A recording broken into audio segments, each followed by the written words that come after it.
Ini hari saya terbeban untuk sama-sama kita bicarakan ya, bertumbuh untuk berbuah. Sekarang kalian ingat bulan lalu saya ajar apa? Kita ngomongin apa? Ayo yang datang, yang nggak datang nggak bisa ditanyain. Yang datang. Bulan lalu kita membicarakan esensi atau intisari dari pertobatan. Ingat ya? Apa intisari dari pertobatan itu apa? Adalah pergantian pemerintahan dalam kehidupan kita. Emang kalau secara diterjemahkan apa itu change of mind atau apa ya? Tapi yang intisarinya itu pergantian pemerintahan di dalam kehidupan kita. Sebelum kita menerima Tuhan, sebelum kita bertobat, yang jadi raja itu biasanya sendiri.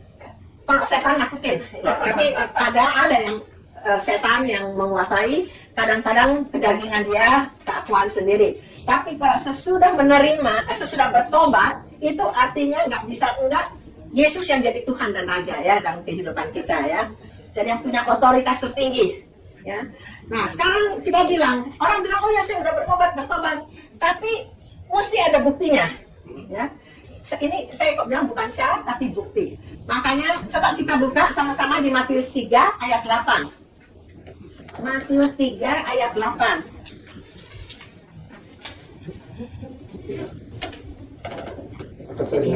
Ya. Jadi hasilkanlah buah yang sesuai dengan pertobatan. Ya. Jadi Yohanes waktu dia membaptis banyak orang Farisi yang juga datang, langsung dia bilang, nomor 1 hasilkanlah buah yang sesuai dengan pertobatan. Gak cuma mulut aja bilang bertobat, tapi mesti ada buah ya. Kita lanjutin tolong ayat 10. Ya, tadi Matius 3 ayat 10. Kapak sudah tersedia pada akar pohon, dan setiap pohon yang tidak menghasilkan buah yang baik pasti ditebang dan dibuang ke dalam api. Oke, jadi Yohanes bilang, jadi kita kok bertobat jangan hanya mulut, tapi kalau pertobatan yang benar harus menghasilkan buah. Dan kalau tidak menghasilkan buah yang baik, pasti ditebang. Ya. Nah ini perkataan ini persis Yesus juga mengulangi, menegaskan. Itu kita bisa lihat di Matius 7 ayat 19. Itu khotbah di bukit. Matius 7 ayat 19. Dan setiap pohon yang tidak menghasilkan buah yang baik pasti ditebang dan dibuang ke dalam api. Persis kan, kata-katanya persis kan antara Yohanes dan Yesus kan. Jadi setiap pohon yang tidak menghasilkan buah yang baik, nggak asal buah yang mesti buah yang baik pasti ditebang. Sekarang apa syarat utama? Banyak syarat-syarat ya, tapi 2 syarat yang paling utama untuk orang bisa berbuah.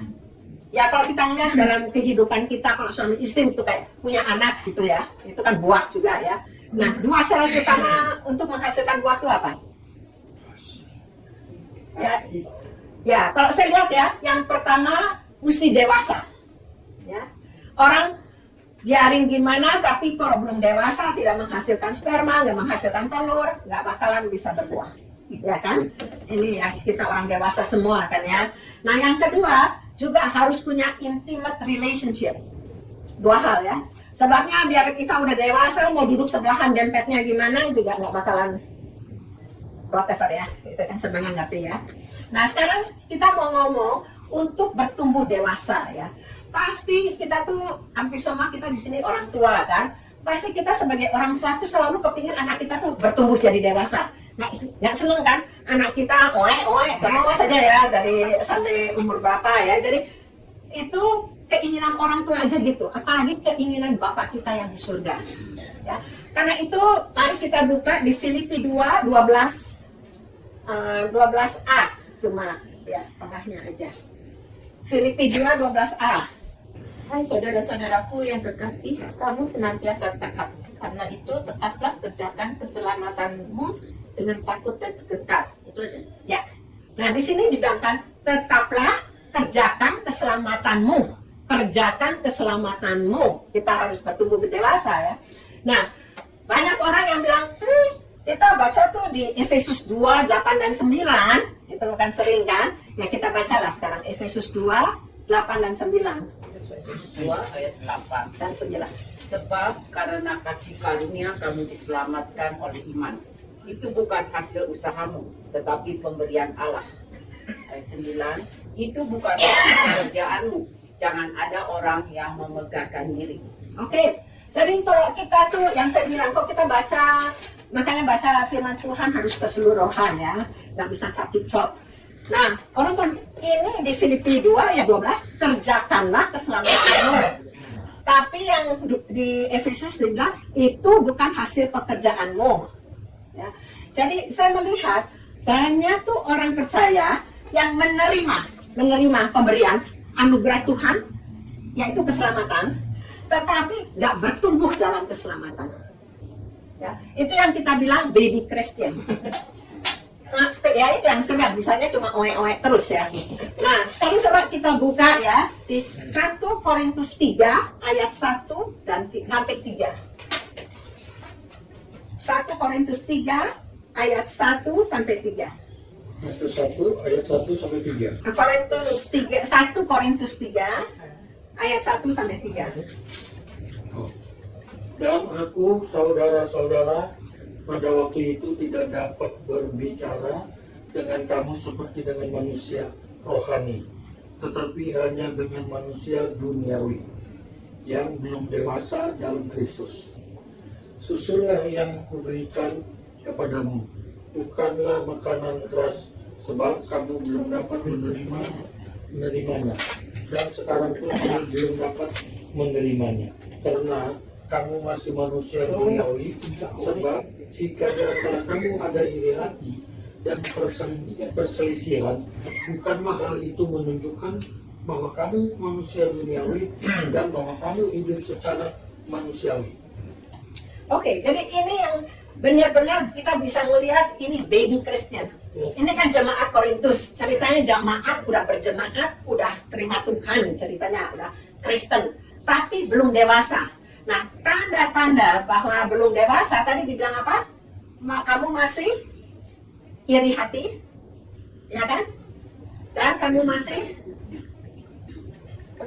berselisih. Ya, jadi kita melihat kalau di dalam jemaat kita nggak sesuai pendapat itu biasa. Tapi kalau kita sampai iri hati, kita berselisih, itu tandanya ya, jadi apa itu? Dan makanya sebenarnya orang tuh kalau berselisih, pada umumnya itu apa? Emang dari tadi semua dosa itu di bottom point-nya sombong itu sama orang ya udah ini ya. Tapi yang saya lihat berarti mereka juga gak bertobat. Biasanya orang berselisih mau menangnya sendiri, lantas perasaannya berasa di kayak kurang ajar orang. UMI, kamu berani-berani sama saya kayak gitu, ya kan? Jadi yang tadi saya bilang, kalau kita tuh bilang kita bertobat, itu Tuhan itu jadi raja di atas kehidupan kita seluruhnya. Nah, kalau itu berarti Tuhan itu belum jadi raja, at least di perasaan kita. Kita masih merasa perasaan kita lebih tinggi dari Tuhan. Kita nggak mau tunduk sama Tuhan ya. Sorry William, kamu ngantuk? Masa kebanyakan? Oke, sekarang dibilang tetaplah kerjakan keselamatanmu. Nah, kan yang tadi dibilangin itu adalah pemberian, jangan ada orang memegahkan diri. Ini gak usah buka lah, ini pasti kalian semua udah hafal. Di 2 Korintus 5:17 yang dibilang kita adalah ciptaan baru, ya kan? Ya kan? Si istri gembala kita kan?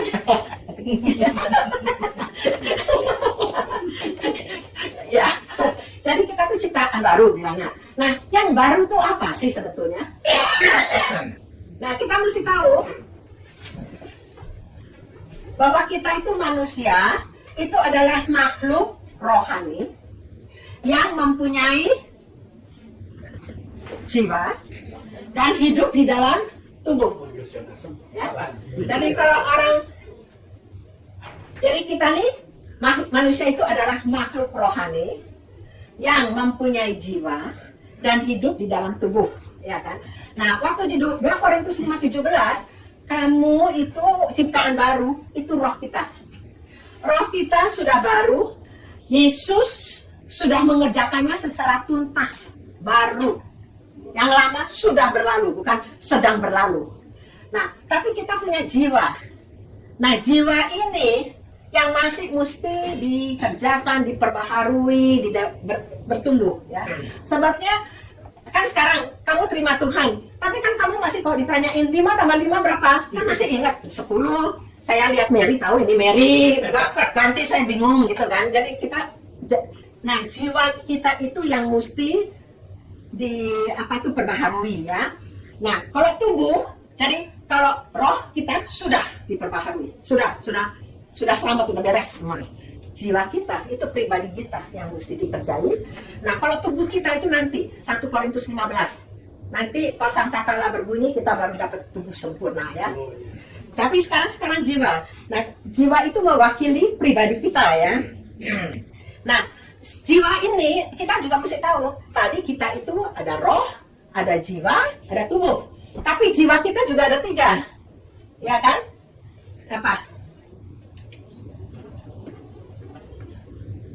Apa kok kita nggak dengar?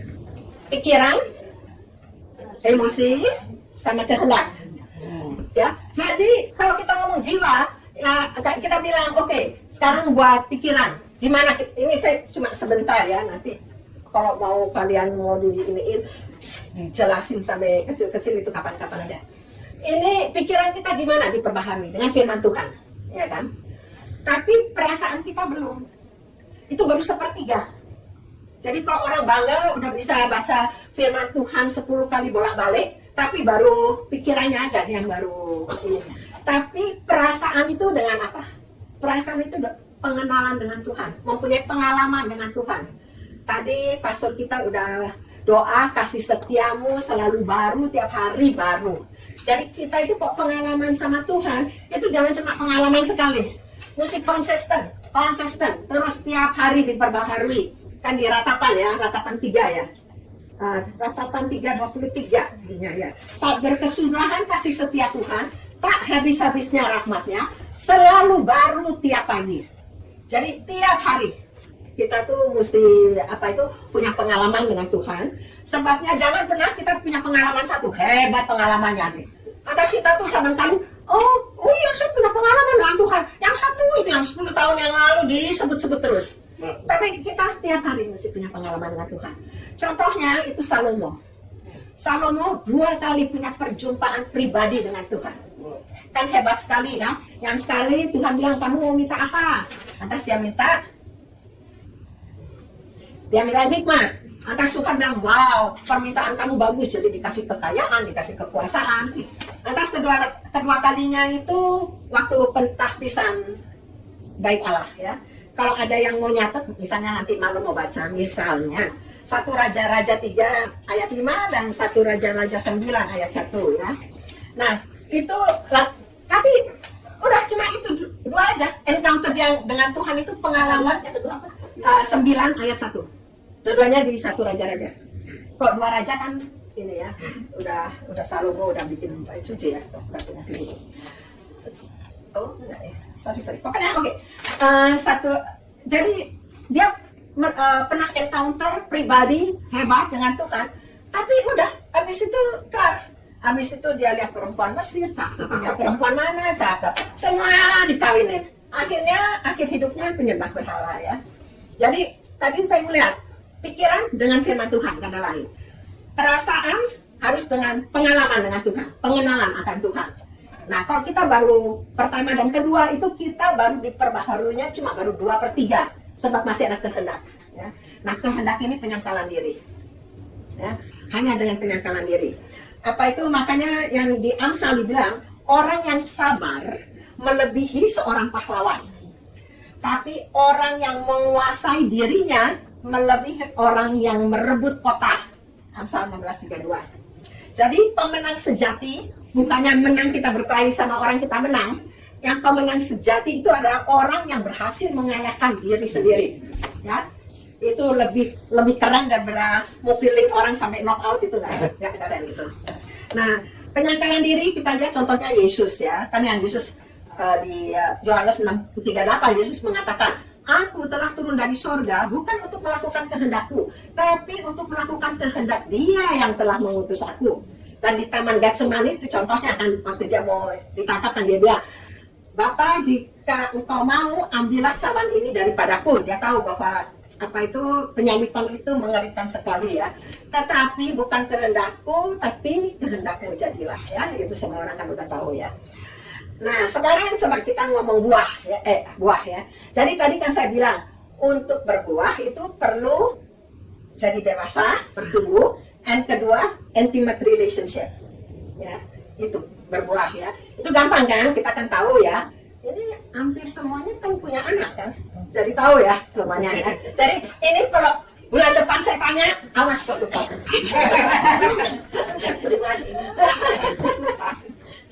Oke, nah sekarang untuk berbuah itu Yesus mengatakan, kan saya bilang mesti intimate relationship. Kita baca Yohanes 15 ayat 5. Akulah pokok anggur dan kamulah ranting-rantingnya. Barang siapa tinggal di dalam aku dan aku di dalam dia, ia berbuah banyak. Sebab di luar aku kamu tidak dapat berbuat apa-apa. Oke, jadi sini Tuhan bilang, aku di dalam kamu, kamu di dalam aku, intimate relationship. Siap, apa itu melekat ya. Gak cuma aku di dalam dia atau dia di dalam aku, dua-duanya. Ini dengan sendirinya kita akan berbuah banyak.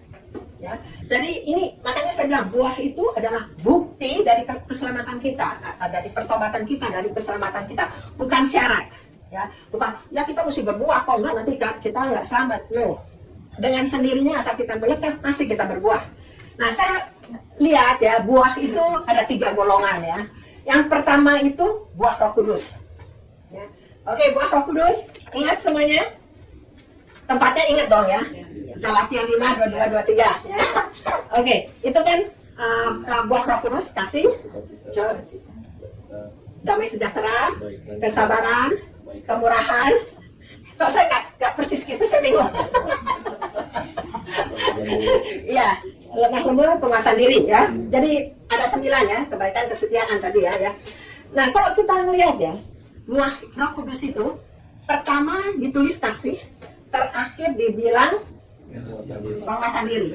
Kalau kita tuh teliti dengan benar, yang tengah-tengah itu 7 itu, yang damai sejahtera, sukacita, itu semua kemurahan, kesabaran, kesetiaan, lemah lembut, itu semua, itu perpaduan antara kasih dan penguasaan diri. Jadi sebenarnya Tuhan tuh kalau naruh itu nggak cuma asal naruh, emang kayak kasih dan penguasaan diri itu yang paling penting. Dengan sendiri itu tengah-tengah itu perpaduan antara itu 2 ya, kalau kita lihat ya. Nah sekarang kita bilang kasih, kita lihat kasih itu senjata yang paling ampuh. Ya. Apa itu? Kita ini ada, saya pernah dengar ada orang ngomong, tapi saya setuju. Kita tidak pernah memenangkan orang bagi Kristus dengan pedang atau dengan berdebat dengan mereka tentang Alkitab. Tetapi hanya melalui kasih Tuhan. Ya, jadi kalau kita lihat ya, makanya waktu ingat ya, waktu Yesus ditangkap, Petrus tangan di pedang, ininya sampai putus telinga dari salah satu ini pegawai ini, kan langsung Yesus bilang, masukkan pedang itu kembali ke dalam sarungnya, sebab barang siapa menggunakan pedang, ia akan binasa oleh pedang. Jadi jangankan memenangkan jiwa orang, dia bakal binasa. Ya? Ini Yesus yang ngomong. Lantas di 2 Timotius 2:14 dikatakan, ingatkanlah dan pesankanlah semuanya ini dengan sungguh-sungguh kepada mereka di hadapan Allah, agar jangan mereka bersilat kata. Ya? Orang yang senang debat, sampainya dengan debat orang baru terima Tuhan, sama sekali enggak. Sama hal itu sama sekali tidak berguna. Malahan mengacaukan orang yang mendengarnya. Dan saya sering lihat orang kok debat, yang kalah itu bukannya mau, oh ya benar ya, dia benar. Biasanya tambah sakit hati, tambah nyari-nyari, tambah panas semuanya.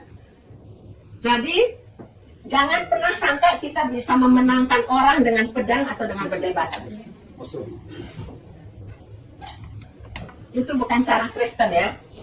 Nah, itu yang pertama, buah kasih ya. Oke, ini ada satu lagi, ya ini cuma dulu saya pernah juga nyinggung. Dikatakan setiap orang yang lahir dari Allah itu 1 Yohanes 3:9 tidak berbuat dosa lagi. Sebab benih ilahi tetap ada di dalam dia dan ia tidak dapat berbuat dosa karena ia lahir dari Allah. Tapi kok jangankan orang, saya juga masih suka kok jatuh ya. Bisa nanti kesel sama orang apa biar. Nah, kalau di bahasa Indonesia sehari-hari ini dikatakan orang yang sudah menjadi anak Allah tidak terus-menerus berbuat dosa. Sebab sifat Allah sendiri ada padanya. Dan karena Allah itu Bapaknya, maka ia tidak dapat terus-menerus berbuat dosa. Sifat Allah ada di dalam orang itu. Nah, buah Roh Kudus sering juga dikatakan godly karakter. Ya kan? Sifat Allah. Kalau kita benar ada buah Roh Kudus, ada godly karakter di dalam kita, kita itu tidak bisa untuk terus-menerus berbuat dosa. Itu yang saya bilang. Bedanya antara kita jatuh dalam dosa atau kita hidup dalam dosa. Tahu kan bedanya kan? Kok jatuh ya kepleset lah. Kadang-kadang kita gimana? Ya kadang-kadang juga sengaja masuk air juga bisa. Tapi kok kita suruh hidup di air, roh kita nggak enak. Kan sering kan kita udah salah sama orang, tapi hati itu mulai ini nggak enak nih rasanya ya. Jadi ya. Tapi di Amsal juga dikatakan orang benar jatuh 7 kali tapi akan bangkit kembali ya. Tapi kita tuh makanya kita bisa jatuh tapi diharap lama-lama tambah kadang-kadang ya, jangan tapi kita nggak bisa hidup di dalam dosa ya. Oke, jadi tadi buah itu yang pertama itu buah Roh Kudus. Kedua itu melakukan pekerjaan baik ya. Itu di Efesus 2 ayat 10. Siapa yang membaca? Karena kita ini buatan Allah diciptakan dalam Kristus Yesus untuk melakukan pekerjaan baik yang dipersiapkan Allah sebelumnya. Ia mau supaya kita hidup di dalamnya. Oke, jadi di sini dikatakan bahwa Allah itu menciptakan kita juga mempunyai rencana. Juga waktu pertama kali kita diciptakan kan dibilang kuasailah bumi. Itu semua melakukan pekerjaan baik. Dan waktu ini udah berkali-kali saya bilang ingat, dosa nggak cuma dosa commission dosa yang melakukan, tapi dosa omission, di mana kamu tahu berbuat baik tapi kamu tidak melakukannya, maka kamu berdosa, ya kan? Jadi udah tahu. Dan yang ketiga sekarang, jadi yang pertama sifat kita, godly karakter, Roh Kudus. Kedua melakukan, dan ketiga menghasilkan murid. Ya, ini amanat agung Kristus ya. Oke, Matius 28 ayat 19 dan 20. Karena itu, pergilah jadikanlah semua bangsa muridku dan baptislah mereka dalam nama Bapa dan Anak dan Roh Kudus, dan ajarlah mereka melakukan segala sesuatu yang telah kuperintahkan kepadamu, dan ketahuilah, aku menyertai kamu senantiasa sampai pada akhir zaman. Oke. Ini amanat agung Kristus ya. Jadi Kristus kan bilang, jadikanlah semua bangsa murid. Kan cuma, jadikanlah semua bangsa orang percaya kepadaku. Nggak pernah dibilang itu. Tuhan maunya jadikan murid. Ya. Nah saya pernah lihat, murid itu, ini yang, apa itu, karakter yang utama itu ada di Amsal 3 ayat 5. Ada yang mau baca? Ini kan Bible study ya. Jadi banyak Bible-nya. Percayalah kepada Tuhan dengan segenap hatimu dan janganlah bersandar kepada pengertianmu sendiri. Nah, jadi kita mesti percaya dan kita nggak bisa bersandar kepada pengertian kita. Ini saya sering kasih ini, tapi saya kepingin lagi. Ini contoh, namanya apa? Metafor. Pokoknya contoh ya. Kalau saya ini guru, kalian murid ya. Jadi tahu ya, saya guru, kalian murid. Nah kalau saya bilang 2 tambah 2 4, kalian bilang apa? Ya. Oke, 5 tambah 10 15. Benar. Sekarang saya bilang 5 tambah 10 5.000. Iya. Gitu. Kan guru ya. Iya benar. Yang pintar beberapa. Saya muridnya. Yang bilang salah itu nggak ngerti artinya guru. Sebabnya Kata guru yes. percayalah kepada Tuhan dengan segenap hatimu dan jangan bersandar kepada pengertianmu. Jadi kalau orang bilang, ya saya pernah ngomong, ada orang bilang, tapi saya percaya Yesus gak bakalan bilang 5 tambah 10, 5.000. Ini orang gak ngerti maksudnya. Kamu mesti bedain, ini lagi pelajaran Bible. Lainnya itu bisnis. Sebabnya 2 ikan, ya sama 5 roti, bisa ngasih makan 5.000. Yesus jalan di atas air, Tuhan bilang, ayo, datang. Gravitasinya hilang semua. Jadi apa yang Yesus ngomong, biar di pikiran kamu yang mesti dirubah, bukannya Yesusnya dibilang salah. Ya, jadi tahu, berarti apa? Beda nih guru-guru. Tapi ini lagi Bible study itu aja. Kalau lagi kamu lagi jualan apa, itu salah. Bayangin guru benerannya salah. Tapi ya apa itu oke lah. Jadi ini dan ajarlah mereka melakukan apa? Segala sesuatu, semuanya ya. Kamu pernah dengar kan? Partial obedience equal disobedience. Dan pernah dengar kan itu kan? Jadi contohnya Salomo, ingat gak Salomo? Mesti nyerang Amalek, mesti ditumpas habis semua dimusnahkan. Tapi agaknya disimpan, dibawa pulang, kambing domba lembu yang bagus-bagus di ini. Dan Tuhan langsung bilang, kamu gak bakalan jadi raja lagi, saya menolak kamu jadi raja, perbuatan jahat. Sebab, tepat, dia bilang, itu ngakuin cuma agak rajanya yang enggak, sama ini nanti buat dipersembahkan kepada Tuhan.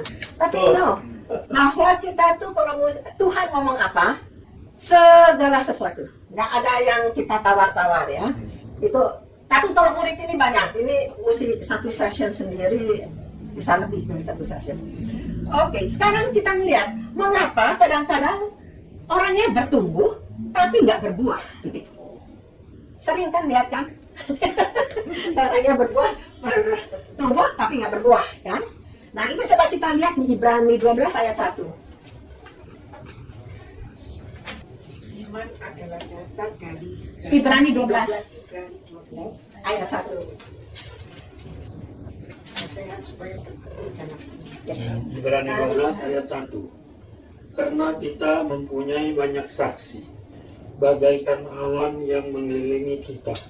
Marilah kita menanggalkan semua beban dan dosa yang begitu merintangi kita dan berlomba dengan tekun dalam perlombaan yang diwajibkan bagi kita.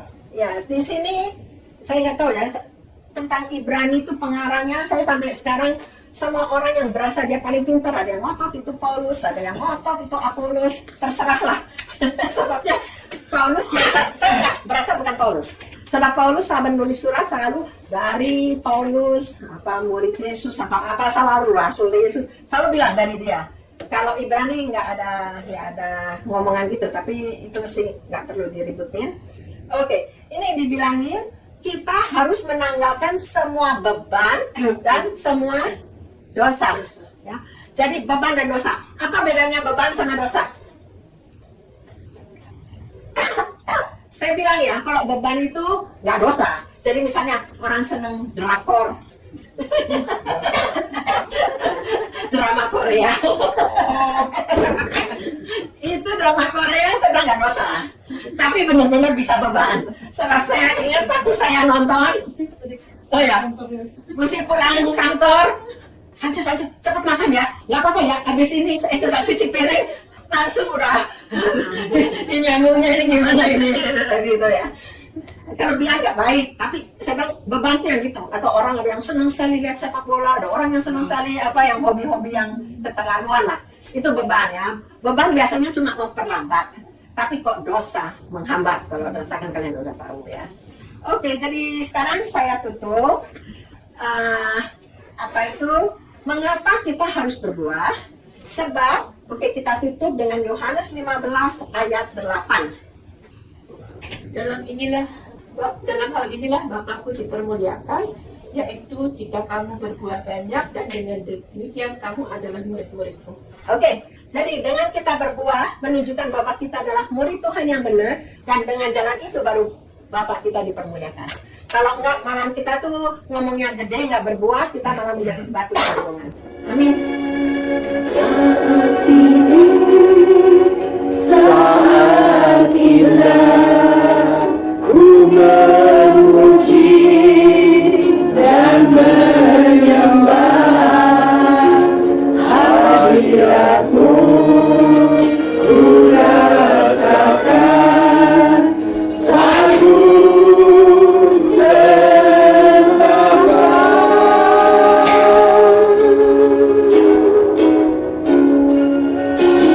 saat ini, saat Tuhan kau curahkan urapanmu, hadiratmu ku rasakan satu